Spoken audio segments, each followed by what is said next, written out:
بسم اللہ الرحمن الرحیم۔ السلام علیکم ناظرین، کیسے ہو آپ؟ ناظرین، ایک ڈاکٹر لکھتے ہیں کہ میں سعودی عرب میں بریدہ کے مقام پر اپنا مکتب چلاتا تھا۔ یہ بات 1968 کی بات ہے۔ جمعے کے دن زیارت کے لیے مدینہ منورہ گیا۔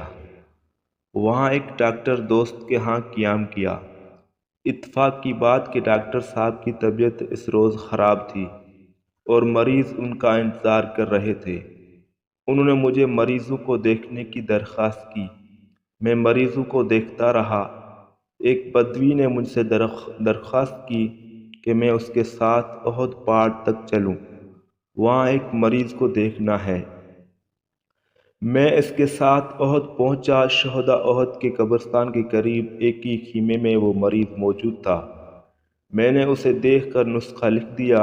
اس کے بعد وہ بوڑھا بدو مجھے حضرت حمزہ رضی اللہ عنہ کی قبر مبارک پر لے گیا۔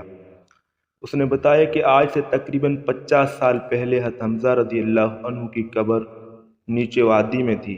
ایک مرتبہ زبردست بارش ہوئی، اس سے حضرت حمزہ رضی اللہ تعالی عنہ کی قبر زیر آب آ گئی۔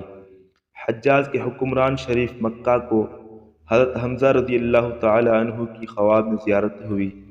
حضرت حمزہ رضی اللہ تعالی عنہ نے ان سے کہا، بارش کا پانی تنگ کر رہا ہے، اس کا بندوبست کرو۔ شریف مکہ نے علماء کرام کو بلا کر ان سے مشورہ کیا۔ مشورے کے بعد قبر کھودا گیا۔ پانی واقعی نیش تک پہنچا ہوا تھا، چنانچہ نیش کو اونچی جگہ منتقل کرنے کا پروگرام بنایا۔ بوڑھے بدوی نے بتایا قبر کھودنے والوں میں وہ بھی شامل تھا۔